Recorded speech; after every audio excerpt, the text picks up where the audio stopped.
Jai Hind everyone, welcome you all to Force Defense Academy. Today in this video we will discuss about India's plastic waste management and the crisis associated with plastic waste. देखो हम सभी को पता है आजकल हर product में मतलब कितना ज्यादा प्लास्टिक का प्रोडक्शन होता है, इंडिया में भी होता है, वर्ल्ड लेवल पे भी होता है। देखिए प्लास्टिक का प्रोडक्शन तो इंक्रीज हो रहा है, लेकिन ये प्रोडक्शन अगर होता गया तो ये काफी बड़ी प्रॉब्लम हमारे लिए क्रिएट कर सकता है। तो इसके लिए जरूरी है कि प्लास्टिक का प्रॉपर तरीके से मैनेजमेंट हो। इसलिए हमारे देश में हमने सिंगल यूज प्लास्टिक को कंप्लीट बैन किया। प्लास्टिक को बैन करने के लिए भी कई सारे हमारे देश में रूल्स आए, लेकिन उसका इम्प्लीमेंटेशन कहाँ तक हुआ, कितना प्लास्टिक बैन हुआ है और क्यों नहीं हो पा रहा है, क्यों रिसाइकल नहीं हो पा रहा है, क्या प्रॉब्लम है, वो सब आज डिस्कस करने वाले। देखिए पहले अगर प्लास्टिक की बात करें तो प्लास्टिक क्या होता है। पहली बात तो बायोडिग्रेडेबल नहीं है, ये डिग्रेड होगा ही नहीं। अगर एक बार जमीन पे चला गया तो कोई डिकम्पोज नहीं होता है, जैसे हमारे ऑर्गेनिक सब्सटेंस हो जाते हैं डिकम्पोज, ऐसा प्लास्टिक तो होगा नहीं। अगर वो वहां रहेगा कई सालों तो मतलब बहुत टाइम तक वहीं पे रहेगा और उसके साथ साथ माइक्रो प्लास्टिक वाली प्रॉब्लम क्रिएट कर सकता है। मानो जैसे आपने सुना होगा, ऐसी केस स्टडी भी आई थी कि हमारे ब्लड में धीरे धीरे माइक्रो प्लास्टिक जाने लग गया इन चीजों की वजह से। लाइक आपकी बोतल है पानी की है, वो उसके अंदर मतलब प्लास्टिक की बोतल है, या फिर आप खाना प्लास्टिक की चीजों में खा रहे हो तो उसके अंदर जो माइक्रो प्लास्टिक्स होते हैं वो धीरे धीरे क्या जाते हैं, उसके अंदर जाते हैं, फिर आपके शरीर में जाते हैं। ऐसे भी काफी ज्यादा केस स्टडी से। तो प्लास्टिक जो होता है देखो पहली बात तो खत्म नहीं होता है, तो अगर इसका क्रिएशन होते रहा मतलब इसका प्रोडक्शन हो जाएगा तो एक लेवल पे बहुत बड़े लेवल पे हमारे देश में क्या कर देगा, वेस्ट जनरेट कर देगा। मतलब कि इतना सारा कलेक्शन हो जाएगा कि हमारे लिए मुश्किल हो जाएगा। तो जरूरी है कि इसका क्या हो, प्रॉपर मैनेजमेंट हो, और मैनेजमेंट के लिए हमारे देश में कई सारे रूल्स आए हैं, उसके बारे में हम बात करने वाले। पहले देखिए कि इंडिया में ओवरऑल प्रोडक्शन कितना होता है। देखो इंडिया जनरेट करता है 3.5 to 4 मिलियन टन हर साल। इतना सारा प्लास्टिक वेस्ट क्या होता है, प्लास्टिक जनरेट होता है। और फिर बाकी प्लास्टिक वेस्ट की बात करें तो 60% उसमें से रिसाइकल हो पाता है। कोई इतना सारा जनरेट होता है प्लास्टिक वेस्ट, उसमें से 60% सिर्फ रिसाइकल हो पाता है। और रिसाइकल भी कहाँ होता है, इनफॉर्मल सेक्टर में। मतलब ऐसा कोई फॉर्मल मैकेनिज्म नहीं बना हुआ है कि वो इस प्लास्टिक को रिसाइकल करे। तो हमारे यहाँ प्रॉब्लम यही है, क्या है कि जनरेशन जो हो रहा है, मतलब प्लास्टिक का प्रोडक्शन जो हो रहा है वो ज्यादा हो रहा है उसकी जगह मैनेजमेंट की जगह। तो ये हमारे लिए प्रॉब्लम क्रिएट कर रहा है कि इतना सारा प्लास्टिक हमारे देश में क्या करेगा, प्रॉब्लम क्रिएट करेगा। और ये मेजर इशू क्यों है हमारे लिए, क्योंकि नॉन बायोडिग्रेडेबल है, सस्ता है। देखो आजकल हमने सिंगल पूरा कंप्लीट बैन ट्रीटी आई थी कि plastic ban treaty, but India ने उसको साइन नहीं किया क्योंकि इंडिया नहीं कर सकता। 100% हम बैन कर ही नहीं सकते प्लास्टिक को, क्योंकि आप देखो हर चीज में आपको प्लास्टिक मिल रहा है। आप कोई भी सामान लेके आते हो आपको प्लास्टिक की पॉलीथीन से मिलता है, मोस्ट ऑफ द चीज आपको प्लास्टिक की दिखेगी। तो इसका कंप्लीट बैन पॉसिबल ही नहीं है। और इसका दूसरा एस्पेक्ट ये भी है कि लाइक केमिकल इंडस्ट्री हो गया, पेट्रोकेमिकल इंडस्ट्री हो गया, उनमें भी इसका यूज होता है। तो कंप्लीट बैन 100% तो पॉसिबल नहीं है प्लास्टिक का। और दूसरी चीज है कि सस्ता है। मानो आप जूट का बैग यूज कर रहे हो, कोई दूसरी मटेरियल का यूज कर रहे हो, तो वो कॉस्टली हो जाता है as compare to plastic bag. तो इसलिए ज्यादा से ज्यादा किसका यूज किया जाता है, प्लास्टिक बैग का। इसको रिसाइकल करना भी क्या हो जाता है, हार्ड हो जाता है। पुअर वेस्ट सेग्रीगेशन, मतलब ये जो है सेग्रीगेशन जो होता है वेस्ट का, वो काफी ज्यादा हो जाता है। तो हमारे यहाँ सबसे बड़ी प्रॉब्लम क्या है, कलेक्शन। और दूसरी चीज देखो प्लास्टिक क्या होता है कि सब घर में यूज कर रहे हैं। कहीं से आप दुकान से कोई चीज खरीद के लाए, कोई कंज्यूमर लेके आया, घर में उसने यूज किया, अब वो क्या कर देगा, उसे थ्रो कर देगा। तो उसका क्या होना, कलेक्शन होना प्रॉपर, ये मुश्किल हो जाता है। आपने बहुत बड़े बड़े ढेर देखे होंगे कि बहुत सारे कचरे के प्लास्टिक के ढेर बने हुए रहते हैं अलग अलग जगह पे। तो क्यों बने, क्योंकि उसका प्रॉपर मैनेजमेंट नहीं है, उसका कलेक्शन नहीं है प्रॉपर। तो ये हमारे लिए बड़ी हर्डल है। गवर्नमेंट फ्रेमवर्क्स लेके आई, एक 2016 में हमारे यहाँ रूल आता है प्लास्टिक वेस्ट मैनेजमेंट रूल्स। इसके अंदर बोलते हैं कि हमें क्या करना है, प्रॉपर जितना भी प्लास्टिक का प्रोडक्शन हो रहा है उसको क्या करना है, कलेक्ट करना है, रिसाइकल करने में फोकस करना है। ठीक है, रिसाइकल करने पे फोकस करना है। इसके बारे में बात की जाती है कि ये जैसे ओशन में कहीं थ्रो नहीं करना, कहीं रिवर पे थ्रो नहीं करना, ऐसे खुले में ढेर नहीं बनाना, जो भी प्लास्टिक हो रहा है उसको कलेक्ट करना है, इसके ऊपर फोकस किया जाता है।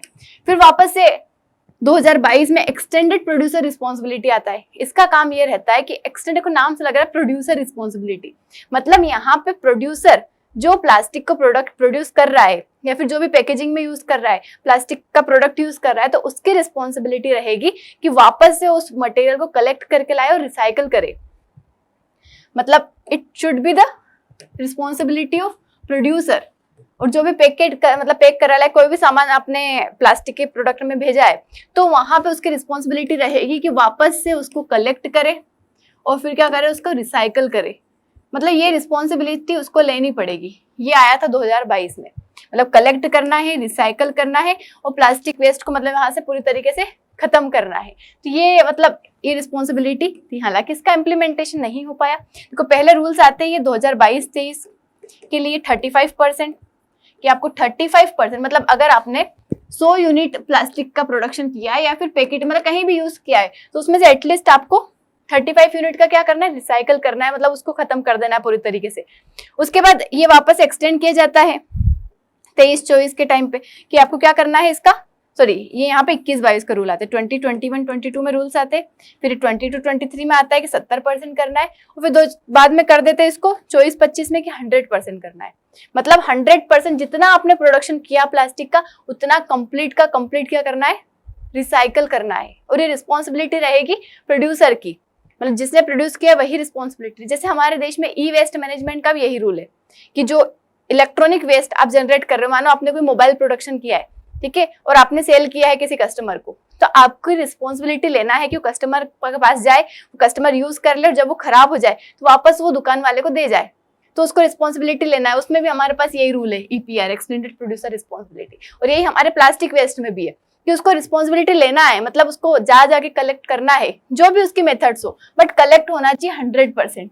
ये रूल्स आए थे। बट देखो ये तो अभी तक हमारे देश में कोई भी स्टेट मतलब कोई भी कंपनी अभी तक 100% अचीव नहीं कर पाई कि उसने जितना वेस्ट मतलब जनरेट किया है इतना कितना ही कलेक्ट कर लिया और रिसाइकल कर दिया। फिर अब सरकार ने सोचा अब क्या करे, मतलब ये तो मुश्किल हो रहा है, तो उन्होंने इसको प्रोसेस को यहाँ से चेंज कर दिया।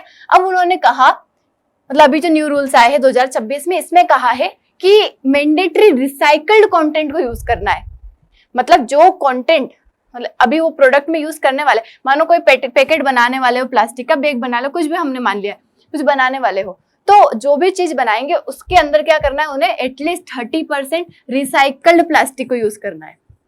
मतलब प्योर जो न्यू प्लास्टिक बना है उससे यूज नहीं करते हुए क्या करना है, रिसाइकल। मतलब कहीं से भी, जरूरी नहीं कि उन्होंने जो बनाया वही रिसाइकल करना है, आप कहीं से भी कलेक्ट करो, कैसे भी रिसाइकल करो, वो आपकी रिस्पॉन्सिबिलिटी, बट रिसाइकल होना चाहिए। उसे क्या होगा कि एटलीस्ट 30% पोर्शन तो रिसाइकल हो पाएगा। मतलब ओवरऑल वो न्यू प्रोडक्ट को यूज करे, इससे अच्छा एटलीस्ट 30% तो क्या करेंगे, वो रिसाइकल प्रोडक्ट को यूज करेंगे। और इसी को 2028-29 तक 60% करना है, ठीक है, 60% कर देना है।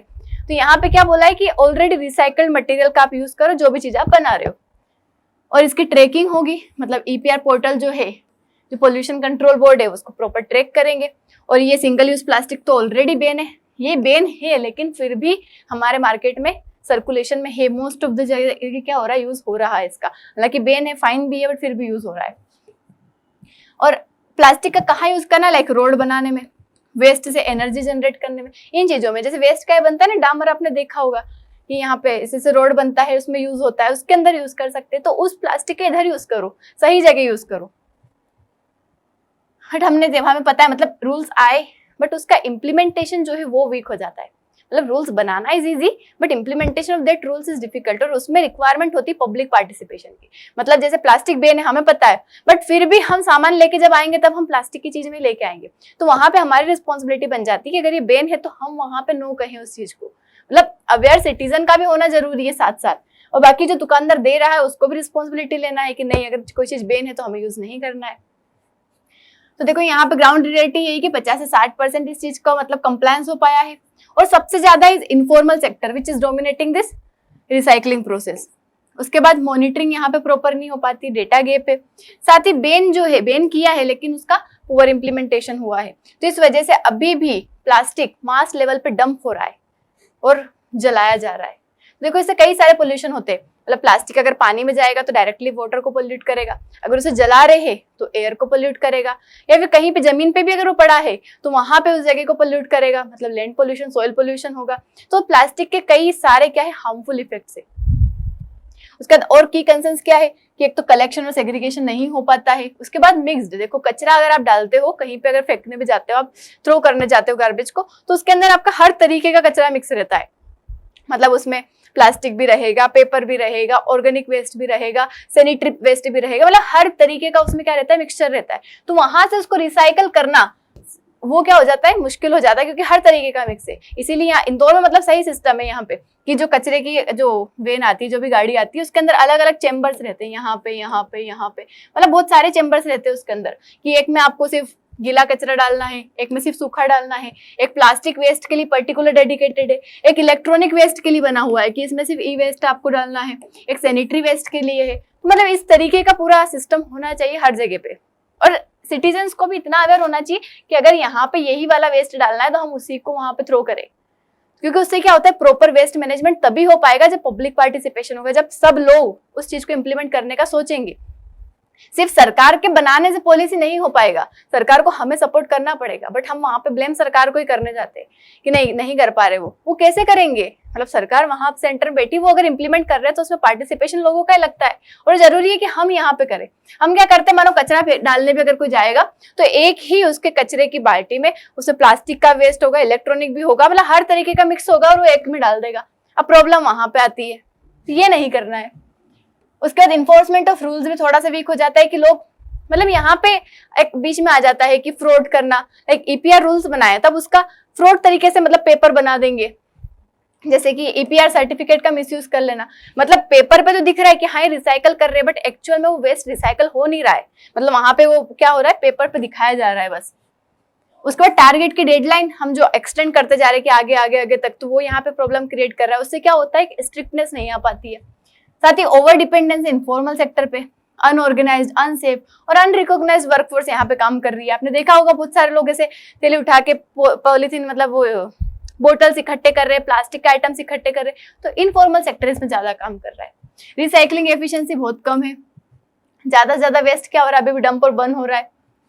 उसके साथ ही इंफ्रास्ट्रक्चर गैप आ जाती है कि रिसाइकलिंग प्लांट हर जगह पे नहीं है, साइंटिफिक डिस्पोजल सिस्टम नहीं अवेलेबल है, फिर सिंगल यूज प्लास्टिक का बैन पूरी तरीके से नहीं हो पाया, अभी भी अवेलेबल हो जाता है हर जगह पे। साथ ही इसके इन्वायरमेंटल और हेल्थ रिस्क है, लाइक पोल्यूशन है, माइक्रो प्लास्टिक का कंसर्न, और काफी ज्यादा इन्वायरमेंट पे इम्पैक्ट करता है।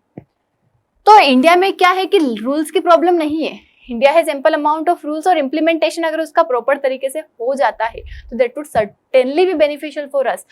ये बस प्रॉब्लम क्या आ रही है हमारे इन्फोर्समेंट की, कि रूल्स बने हैं, बस उसका इन्फोर्समेंट हो जाए। हमने तो बोल दिया कि 100% प्रोड्यूसर को रिस्पॉन्सिबिलिटी लेना है कि मतलब जो भी प्लास्टिक है उसको कलेक्ट करके रिसाइकल करे, but what about the producer, उसको तो रिस्पॉन्सिबिलिटी वो नहीं ले पा रहा ना यहाँ पे। तो उसको स्ट्रिक्ट यहाँ पे रूल नहीं है कि उसको पनिशमेंट के लिए क्या, उसका कोई मैकेनिज्म नहीं है यहाँ पे। Poor collection system, proper collect नहीं हो पाता, लोग कहीं पे भी थ्रो कर देते हैं। मार्केट ड्रिवन शॉर्टकट्स, मतलब मार्केट में क्या होना चाहिए कि यहाँ पे पॉलिसीज के, मार्केट में तो सारी चीजें सेल हो रही है, तो वहां से क्या होना चाहिए, पॉलिसीज को इम्प्लीमेंट करना चाहिए, तभी ये प्रॉब्लम यहाँ पे सॉल्व हो पाएगी। तो इसका सॉल्यूशन क्या है कि स्ट्रिक्ट ईपीआर इन्फोर्समेंट होना चाहिए, कि पनिशमेंट, अगर कोई ने ब्रेक करा रूल तो उसके लिए स्ट्रिक्ट पनिशमेंट होना चाहिए, मतलब फाइन होना चाहिए। बहुत सारे देश है, कुछ स्टेट्स भी हमारे देश में जहाँ पे जिन्होंने इम्प्लीमेंट किया है, उन्होंने अगर प्लास्टिक का यूज कर रहे हैं तो 1000 तक फाइन, 1500, 2000 ऐसे उनके ऊपर पेनल्टीज इंप्लीमेंट कर रखी है। मतलब स्ट्रिक्ट इन्फोर्समेंट रखा है कि प्रॉपर तरीके से हर जगह जाके कलेक्ट करेंगे वेस्ट को, उसका रिसाइकलमेंट होगा, और रिसाइकल भी पूरी तरीके से होगा, फिर उसी से जनरेट होगा। देखो रिसाइकल बहुत जरूरी है। हम जितना ज्यादा प्लास्टिक का प्रोडक्शन करेंगे, जैसे हमारे देश में बहुत बड़ी पॉपुलेशन है, जितनी बड़ी पॉपुलेशन इतना ज्यादा प्लास्टिक का यूज, तो इतना ज्यादा प्रोडक्शन, और इतना ज्यादा प्रोडक्शन होगा तो वो एक लेवल पे बहुत ज्यादा अमाउंट पे क्रिएट हो जाएगा। तो उसके लिए जरूरी है हम रिसाइकल करें, मतलब जितना है उसी को बस चलने दे, मतलब यूज किया, थ्रो नहीं करना, मतलब उसको रिसाइकल किया फिर रीयूज किया, तो वही हमें वो प्रोसेस चलते देना है, रिसाइकल रीयूज वाला, 3R वाला, reduce, reuse and recycle. Real time tracking करना है प्लास्टिक की, कि कहाँ कहाँ जा रहा है, कौन यूज कर रहा है। इनफॉर्मल सेक्टर को, मतलब यहाँ पे हमें इनफॉर्मल सेक्टर ये जो काम कर रहा है उसको यहाँ पे पूरा पॉलिसीज के साथ करना है, कि हाँ प्रॉपर जो भी सेक्टर काम कर रहा है उसको हम प्रॉपर क्या करें, मॉनिटरिंग करें, उनको हम फॉर्मल बनाएं, इनफॉर्मल की जगह। यहाँ पे इनफॉर्मल कर दो, इनफॉर्मल की जगह। बेटर सेग्रीगेशन एट सोर्स, मतलब जहां जहां पे है वहां से क्या होना चाहिए, इकट्ठा होना चाहिए, सेग्रीगेशन होना चाहिए। डिपॉजिट रिफंड सिस्टम, ये भी होना चाहिए कि मानो, मतलब लोगों को जब इंसेंटिव मिलता है, जब किसी को फायदा मिलता है तो वो उस चीज को इम्प्लीमेंट करता है। मतलब मानो किसी ने बोल दिया कि अगर आप यहाँ पे प्लास्टिक वेस्ट डालेंगे तो आपको 10 रुपए मिलेंगे, तो 10 रुपए के लिए वो इंसान करेगा। तो अगर आप उसको इंसेंटिव देते, पैसे देते या कोई भी फायदा प्रोवाइड करवाते, तो मानो बोल दो उसको यहाँ पे कोई वाउचर मिलेगा, कुछ भी कोई आपको यहाँ पे, अगर आप ये स्विगी पे मतलब यहाँ पे ऑर्डर करेंगे तो आपको यहाँ पे क्या मिल जाएगा, थोड़ा सा डिस्काउंट मिल जाएगा। मतलब कुछ भी अगर इंसान को फायदा मिलता है तो वो क्या करता है, उसको इम्प्लीमेंट करता है। तो यहाँ पे भी लाइक आपने एक जगह बना दी, यहाँ पे आप प्लास्टिक वेस्ट डालो, आपको क्या मिलेगा, इंसेंटिव मिलेगा। तो डिपॉजिट करोगे तो रिफंड मिलेगा। तो इससे लोग क्या करेंगे, सोचेंगे अब कचरे में ही डालना, इससे अच्छा है 10 रुपए तो मिलेंगे कम से कम, तो वहां डालेगा। तो ये हमें क्या करना है, रिसाइकलिंग इंडस्ट्री को बढ़ाना है, साथ ही बायोडिग्रेडेबल अल्टरनेटिव्स को लाना है। ठीक है, मतलब हमें कोशिश करना है कि instead of using plastic we should look for some alternatives, कि हम उसकी जगह कुछ और ढूंढ ले। प्लास्टिक बैग की जगह हम पेपर बैग यूज करें, कपड़े का बैग यूज करें। हालांकि जैसे जूट बैग की हम बात करते हैं, बट वो थोड़ा सा कॉस्टली हो जाता है। हालांकि अभी बहुत सारी जगह पे यूज होने भी लग गया है। बहुत सारी आप कंपनीज देखोगे, जगह देखोगे जहाँ पे यूज होता है, मतलब दिखता वो प्लास्टिक जैसा बैग है, लेकिन वो एक्चुअल में पेपर बैग रहता है। वो थोड़ा सा मतलब क्लॉथ फैब्रिक रहता है उसके अंदर। तो ऐसे मटेरियल भी यूज करना स्टार्ट कर दिया, बस उसी को थोड़े बड़े लेवल पे ले जाना है। That's all about it. I hope आप लोगों को समझ आया होगा क्या है प्लास्टिक वेस्ट। देखिए, आपके एसएसबी में जब ग्रुप डिस्कशन होता है इस टाइप का टॉपिक, लाइक वेस्ट मैनेजमेंट से रिलेटेड हो गया, प्लास्टिक वेस्ट से रिलेटेड हो गया, तो उसमें आपको ऐसे पॉइंट्स वहां पे डालना है कि हाँ ऐसा ऐसा है हमारे देश में, क्या प्रॉब्लम्स है, वो आपको वहां पे पॉइंट्स रखना है।